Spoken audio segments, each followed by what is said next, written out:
कि कुरान की तिलावत, कुरान की तिलावत, तिलावत कुरान की तिलावत जो शख्स भी करेगा कुरान की तिलावत, कुरान।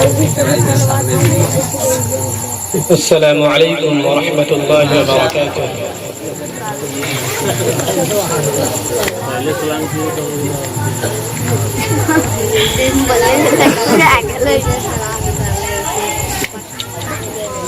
अल्हम्दुलिल्लाह, अल्हम्दुलिल्लाहि अल्लज़ी खलक़ल इंसान अल्लमहुल बयान वस्सलातु वस्सलामु अला खैरिल अनाम। अम्मा बअद फ़अऊज़ु बिल्लाहि मिनश शैतानिर रजीम।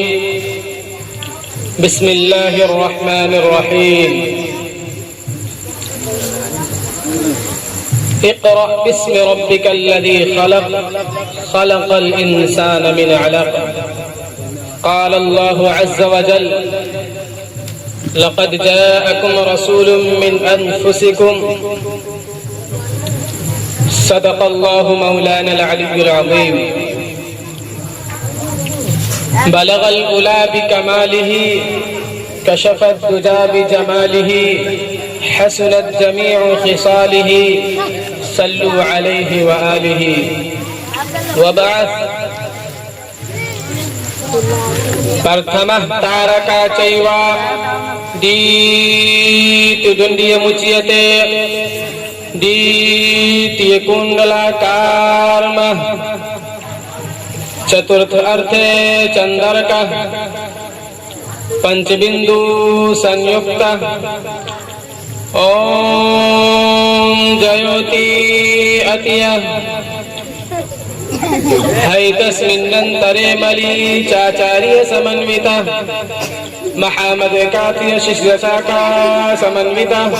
दावत अश्याम शुक्ल पक्षस्य माधवी मासी माधवा, जाते ददर्शतु पितरं पितरो हस्तमांसो, न तस्य कश्चित् पत्रस्तिलोक्य न तिष्ठानि वचतिस्य लिंगरं सकान्नम्।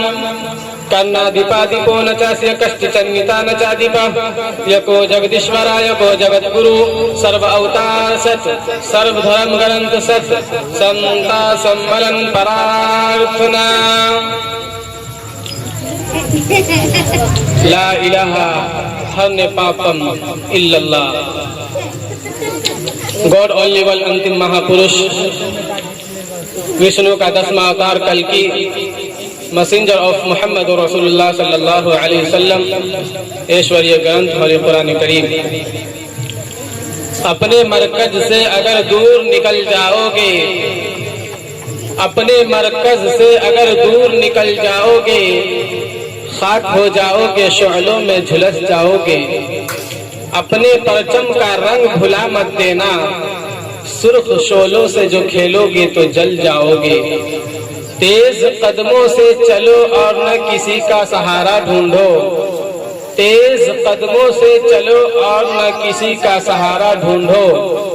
ठोकरें खाओगे तो खुद ही संभल जाओगे। स्टेज पर उपस्थित उलमाए कराम, शुअराए इज़ाम, दूर दराज से आए हुए मेहमान, बुजुर्गों और दोस्तों, पर्दा नशी माँ और बहनों,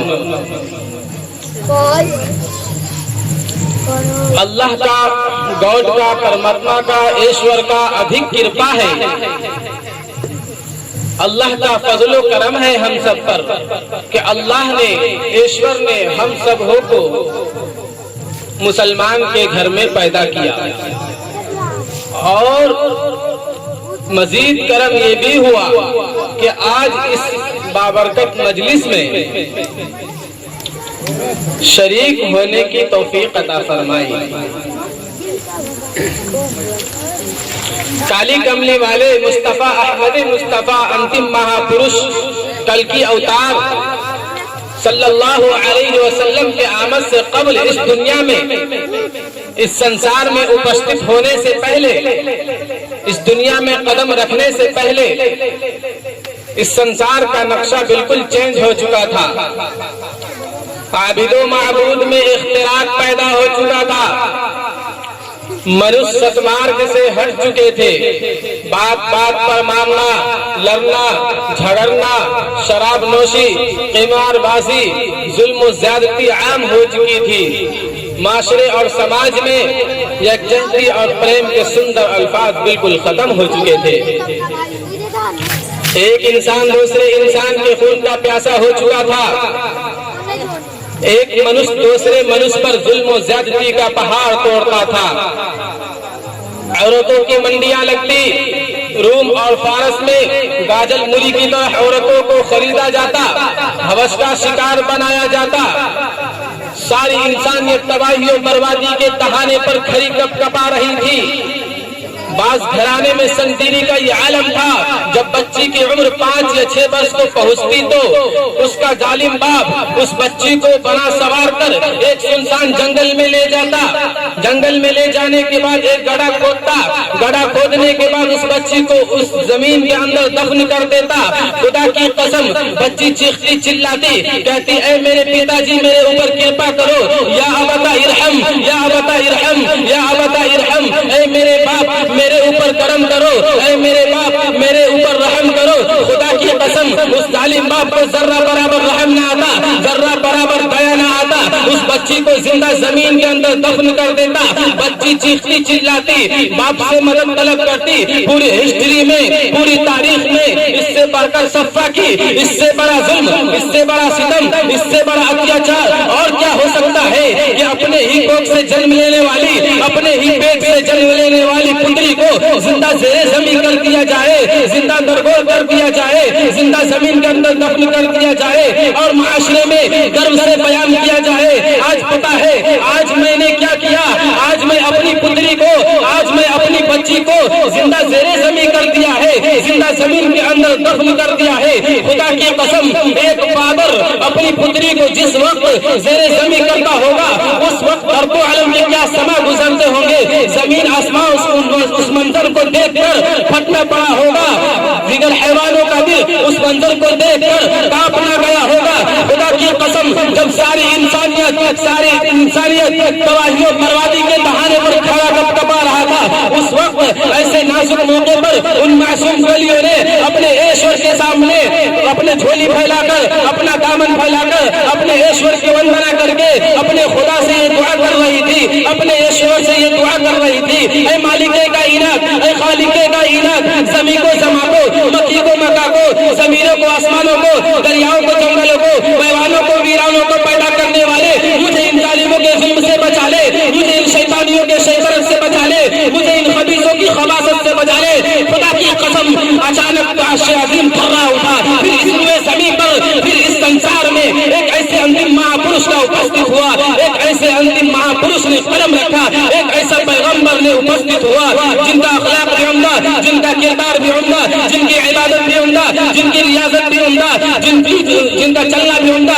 जिनका खाना भी उम्दा, जिनके जाना भी उम्दा, जिनका पीना भी उम्दा, जिनकी आंखें भी उम्दा, जिनकी जुल्फें भी उम्दा, जिनकी पिंडली भी उम्दा, जिनकी हथेली भी उम्दा, जिनकी हथेली की उंगली भी उम्दा, जिनकी शिकम भी उम्दा, जिनका तलवा भी उम्दा, जिनके तलवे का ढोल भी उम्दा। जैसे ही मोहम्मद रसूलुल्लाह सल्लल्लाहु अलैहि वसल्लम ने इस संसार में उपस्थित हुआ, इस संसार में अपना कदम रखा, इस दुनिया में अपना कदम रखा, तो सारी इंसानियत को, सारी मानवता को, सारे संसार को, सारे मनुष्यों को ये पैगाम दिया, ये मैसेज दिया, ये आदेश दिया, ये संदेश दिया, वला तक़तुलू औलादकुम। और मोहम्मद रसूलुल्लाह सल्लल्लाहु अलैहि वसल्लम ने फरमाया, बिअय्यि ज़ंबिन क़ुतिलत, कल क़यामत के इन बच्चियों से सवाल किया जाएगा, तुम्हें क्यों कत्ल किया गया।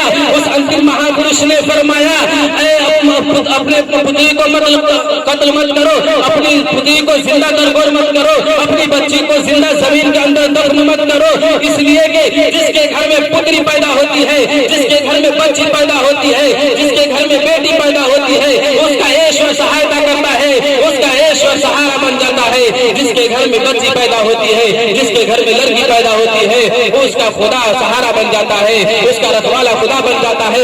बेटियों को बचाओ, बेटियों को पढ़ाओ। मोहम्मद रसूलुल्लाह सल्लल्लाहु अलैहि वसल्लम ने फरमाया, अपनी बेटियों को बचाओ, अपनी बेटियों का सम्मान करो, अपनी बेटियों को बचाओ, बेटी को पढ़ाओ। हिंदुस्तान के प्राइम मिनिस्टर ने ये नारा नहीं लगाया, बल्कि उस अंतिम महापुरुष यको जगदीश्वरा यको जगत गुरु सर्व अवतार सत सर्व धर्म ग्रंथ सत संता सम्मलन प्रार्थना, उस अंतिम महापुरुष विष्णु का 10वां अवतार कल्कि ने ये कहा कि अपनी बेटियों को बचाओ, अपनी बेटियों का सम्मान करो। वेदा अहमदम पुरुषम महांतम अदिति वर्णम तमसः परस्तात् तमिव विदिताति मृत्यु नानाय परथ विदाति अनाय महावदेकाति शिष्य शाखा समन्वितः दावत श्याम शुक्ल पक्ष श्री माधवी मासी माधव जाते दर्शतु पितरम पितरो हस्तमांसो लिंगच्छति शिकाहिन शमशोधारी सदूषक उच्चलापि सर्वभक्षि भविष्यति जन्ममीना कुलम च बस्वस्ति सा नतस्य कस्तित् पदास्ति लोके रजिस्ताने वचति सेलिंगम सकारनम कर्णाधिपति पोनचास्य किष्ट चिन्हता नचाधिप। और उसी मुहम्मदुर रसूलुल्लाह सल्लल्लाहु अलैहि वसल्लम पर ईश्वर का एक ग्रंथ, ईश्वर का एक मंत्र नाजिल हुआ।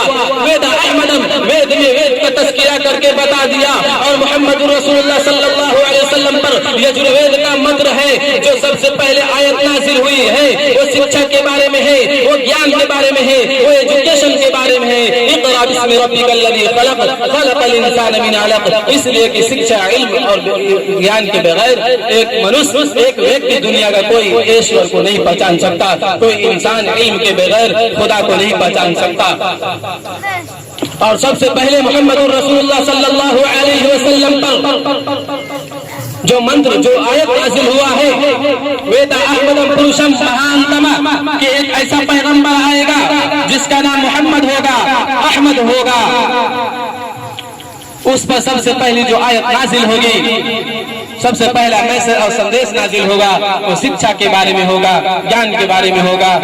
इक़रा बिस्मि रब्बिकल लज़ी खलक़ खलक़ल इंसान मिन अलक़। इसलिए कि इल्म, शिक्षा और ज्ञान के बगैर एक मनुष्य, दुनिया का कोई व्यक्ति, दुनिया का कोई इंसान एक ईश्वर को नहीं पहचान सकता, एक खुदा को नहीं पहचान सकता।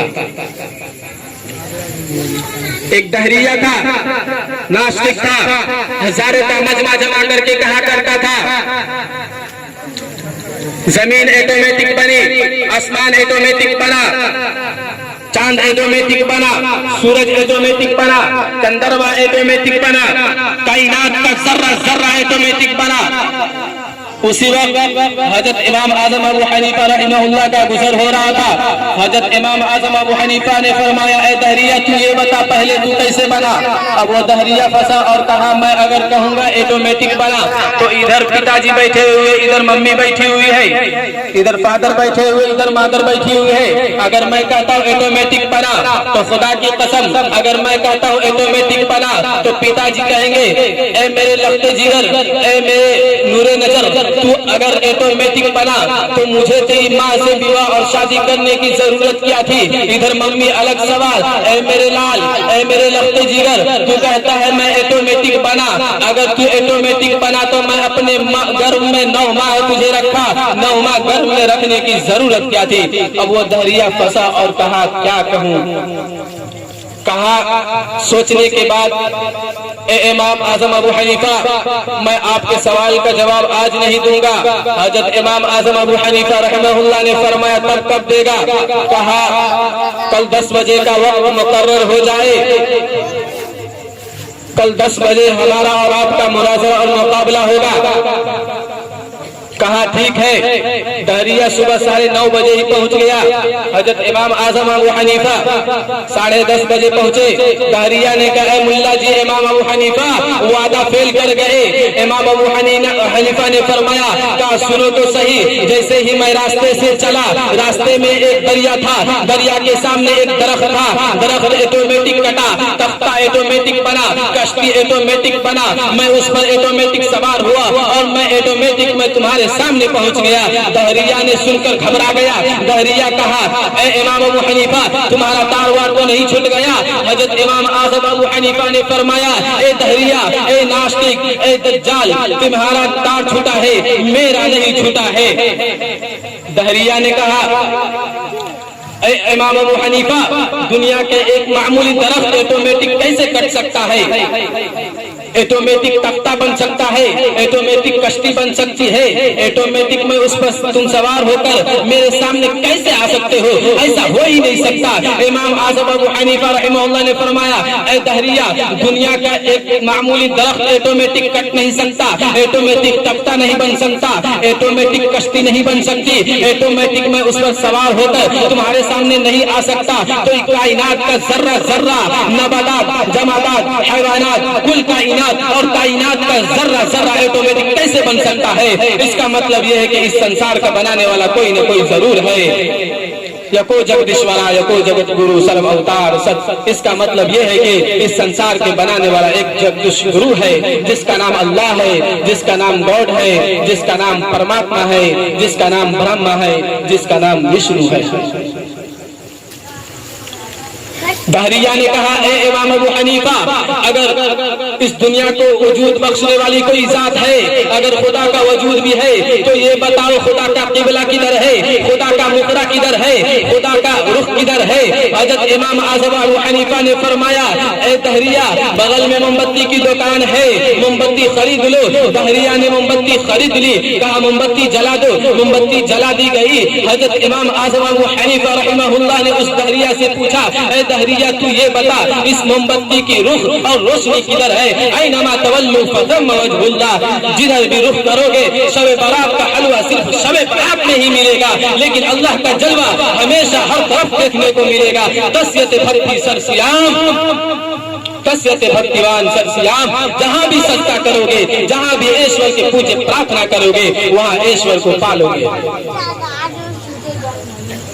फौरन उस दहरिया ने तीसरा क्वेश्चन किया, तीसरा सवाल किया, अगर खुदा का वजूद भी है, अगर खुदा का मुखरा भी है, अगर खुदा का किबला भी है, अगर खुदा का रुख भी है, तो ए इमाम अबू हनीफा, ये बताओ खुदा से पहले क्या था, परमात्मा से पहले इस संसार में क्या था, खुदा से पहले इस दुनिया में क्या था? हजरत इमाम आज़म अबू हनीफा रहमहुल्लाह ने फरमाया, ए दहरिया, सुनो सही, तुझे गिनती आती है? दहरिया ने कहा, हाँ आती है। कहा इमाम अबू हनीफा ने, जो दहरिया तू गिनती शुरू कर दो। गिनना शुरू कर दिया, 1 2 3 4 5 6 7 8 9 10। कहा यही करो बस। पहले 10 से पहले क्या है? अगर आप सबकी जबान मुफ्त में मिली है, अल्लाह ने आप सबको भी जबान दी है, तो आप सबकी जबान भी अभी बोलनी चाहिए। 10 से पहले क्या है? आप सबको बोला हूँ, बोलिए। 10 से पहले क्या है? जोर से बोलिए। 10 से पहले 9 है, 9 से पहले 8 से पहले 7 से पहले 6 से पहले 5 से पहले 4 से पहले 3 से पहले 2 से पहले 1 से पहले 1 से पहले कुछ नहीं है। इसी तरह ईश्वर और परमात्मा से पहले कुछ नहीं है। गायत्री मंत्र कहता है, ओम भूर्भुवः तत्सवितुर्वरेण्यं भर्गो देवस्य धीमहि धियो यो नः प्रचोदयात्। इस संसार में परमात्मा ईश्वर और खुदा से पहले कुछ नहीं था। मेरा किताब नहीं कहता, हमारे मजहब की किताब नहीं, गैर मुस्लिम भाइयों की किताब से पता चलता है कि इस संसार में, इस दुनिया में, दुनिया से पहले, खुदा से पहले कुछ नहीं था। फौरन उस दहरिया ने चौथा क्वेश्चन किया, चौथा सवाल किया, ए हजरत इमाम अबू हनीफा, ए हजरत इमाम आज़म अबू हनीफा रहमहुल्लाह, अगर खुदा का वजूद भी है, खुदा का किबला भी है, खुदा का मुखरा भी है, खुदा का किबला भी है, खुदा से और परमात्मा से पहले इस संसार में कुछ नहीं था, तो ये बताओ खुदा परमात्मा अभी क्या कर रहा है? हजरत इमाम आज़म अबू हनीफा रहमहुल्लाह ने फरमाया, ए दहरिया, तेरे सारे क्वेश्चन का उत्तर, तेरे सारे सवालों का जवाब मैंने कुर्सी से नीचे बैठ करके दिया है, लेकिन ये सवाल का जवाब मैं ऐसे नहीं दूंगा। दहरिया ने पूछा, तो कैसे देगा? हजरत इमाम आज़म अबू हनीफा रहमहुल्लाह ने फरमाया प्यारे अंदाज में, तुझे कुर्सी से नीचे उतरना होगा, मैं कुर्सी पर बैठूंगा, तब इस सवाल का जवाब दूंगा। दहरिया ने कहा, ठीक है, मैं कुर्सी से नीचे उतरता हूँ। लेकिन तुझे इस सवाल का जवाब देना होगा। कहा ठीक है, देखिए सवाल क्या है। ईश्वर और परमात्मा खुदा अभी क्या कर रहा है? अभी हजरत इमाम आजम अबू हनीफा रहमहुल्लाह ने फरमाया, ईश्वर और परमात्मा खुदा अभी ये कर रहा है, ए दहरिया तुझे कुर्सी से नीचे उतार रहा है, मुझे कुर्सी पर बैठा रहा है। शिक्षा और ज्ञान के बगैर और इल्म के बगैर दुनिया का कोई इंसान एक खुदा को नहीं पहचान सकता। आज आप लोग पक्का इरादा कीजिए, अल्लाह को हाजिर नाजिर रख करके इरादा कीजिए कि सबसे पहले हम अपने बच्चों को बच्चियों को दीनी तालीम से आरास्ता करेंगे। करेंगे इंशाल्लाह? हाथ उठा करके बोलिए सब।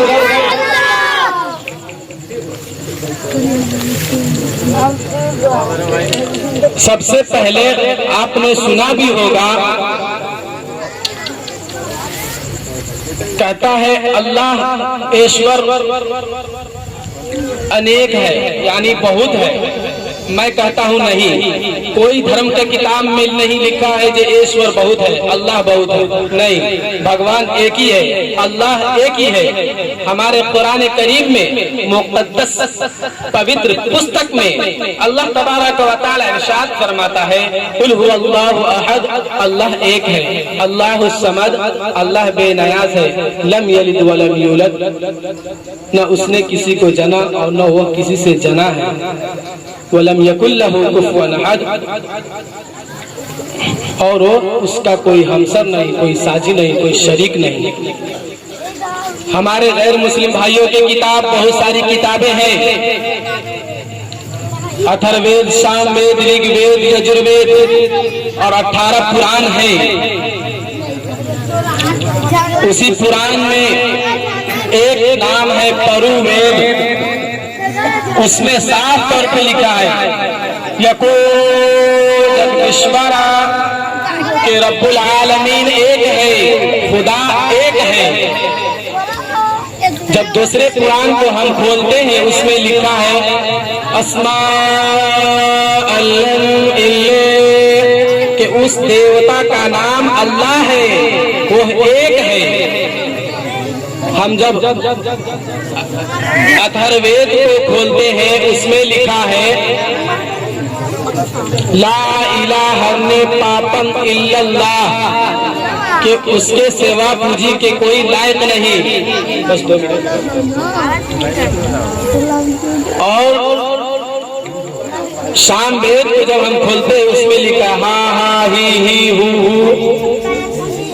परुवेद में लिखा यको जगदीश्वरा रब्बुल आलमीन एक है, यको जगत गुरु, इस धरती का गुरु नबी आखिरुज़्ज़मा अहमद मुस्तफ़ा मोहम्मद मुस्तफ़ा मदनी करीम सल्लल्लाहु अलैहि वसल्लम है। उन्हीं के सदक़े तुफ़ैल में पूरे दुनिया बनाया गया है, पूरा संसार बनाया गया है। आगे लिखा है यको जगदीश्वरा यको जगत गुरु सर्व अवतार सब 1,24,000 अंबिया अलैहिस्सलाम बरहक है। यको जगदीश्वरा यको जगत गुरु सर्व अवतार सर्व धर्म ग्रंथ, सर्व माने तमाम, धर्म माने मजहब, ग्रंथ माने पवित्र पुस्तक, मुक़द्दस किताब, सत माने सच्चा, यानी तमाम मज़ाहिब की किताब सच है। यको जगदीश्वरा यको जगत गुरु सर्व अवतार संता सम्मरण प्रार्थना। देखो ऐ बुद्धिस्टों, ऐ ईसाइयों, ऐ परुवेद को मानने वालों, ऐ अथर्ववेद को मानने वालों, ऐ यजुर्वेद को मानने वालों, ऐ सामवेद को मानने वालों, ऐ कुरान के मानने वालों, ऐ इंजील के मानने वालों, ऐ तौरेत के मानने वालों, ऐ ज़बूर के मानने वालों, कहा जाता है संता सम्मरण प्रार्थना कि एक ईश्वर को, एक अल्लाह को पूजो, ला इलाहा पापम इल्लल्लाह, वही पूजी के लायक है और दूसरा कोई नहीं है। बड़ा मुझे बता देता हूँ। जब आपने सुना भी होगा, जब श्री राम चंद्र जी को 14 साल के वनवास मिला था, मैं शॉर्टकट में बोल दे रहा हूँ क्योंकि वक्त की किल्लत है, मौसम भी खराब है, उसके वजह से मैं 2 मिनट बोल के अपने जगह लेता हूँ। जब वन में रहने लगे जंगल में, तो सबसे पहले श्री रामचंद्र जी को हनुमान जी से मुलाकात हुई और हनुमान जी श्री रामचंद्र जी को पहले ही मुलाकात में सच्चे भगत हो गए। हनुमान जी ने कहा, ऐ श्री भगवान, ऐ श्री रामचंद्र जी भगवान, मैं इस दुनिया पर, इस धरती पर, इस संसार में मैं किसकी इबादत करूं, मैं किसका पूजा पाठ करूं? मुझे वो नजर नहीं आता, मुझे वो दिखाई नहीं देता, मैं किसकी इबादत करूं? श्री रामचंद्र जी भगवान ने कहा, ऐ हनुमान, मेरा भक्ति गदा भी नहीं करना, हरगिज भी नहीं करना, क्योंकि उस ईश्वर की भक्ति कर जिसने मुझे भी पैदा किया और तुझे भी पैदा किया।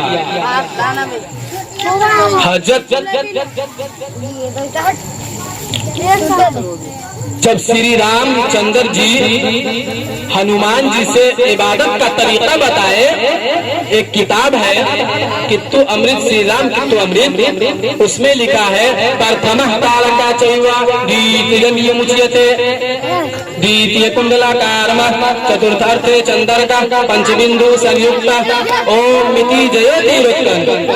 कि ऐ हनुमान, प्रथमा तारका चैवा, कि पहला नंबर पे सीधा खड़ा हो जाओ, यानी तकबीरे तहरीमा कहो। द्वितीय मुच्यते कुंडलाकार, के दूसरे नंबर पे दंडवत करो, यानी सजदा करो। तृतीय कुंडलाकार, के तीसरे नंबर पर कुंडली मार करके बैठो, जिस तरह सांप कुंडली मारता है। चतुर्थ अर्थ चंद्र का, और चौथे नंबर पे झुक जाओ, यानी रुकू करो। पंचम बिंदु संयुक्ता, ओम मिति जयति रुक्तम, और 5वें नंबर पे ऐसे बैठो जैसे अल्लाह के वली मुराकबे में बैठता है। इससे पता चला पूरे दुनिया में इस्लाम फैलने से पहले, यानी इस संसार को बनाते वक्त, इस संसार को बनाने के बाद भी अभी तक इस्लाम धर्म कायम है, यानी इस्लाम मजहब में जो इबादत अभी करते हैं वो शुरू से करते आ रहे हैं। इससे पता चला, कबीर दास ने अपने दोहे में कहा है, हरिचंद पंडित शूद्र ब्राह्मण, हरिचंद पंडित शूद्र ब्राह्मण, सैयद शेख पठान, अरे सब है एक इश्क बंदे, सब है एक इश्क बंदे, आदम की संतान, आदम की संतान, रंग नस्ल कुल जाति वंश तू, रंग नस्ल कुल जाति वंश तू, है केवल पहचान, अरे सब है एक समान मूरख, सब है एक समान, सब है एक समान। सारी रातें उलमाए कराम बयान करते रह जाए, अगर अमल नहीं करेंगे तो कोई फायदा नहीं होगा। हमारे हजरत मौलाना साहब अभी फरमाए हैं, अगर इसमें आए हैं और नियत साफ सुथरा है तो फायदा होगा, और अमल भी करें। किसी कहावत में कहा है, जैसी करनी वैसी भरनी, जैसी करनी वैसी भरनी, ना माने तो करके देख, जन्नत भी है, दोज़ख भी है, स्वर्ग भी है, नर्क भी है, ना माने तो मर के देख। तो आखिर दावाना अल्हम्दुलिल्लाहि रब्बिल आलमीन।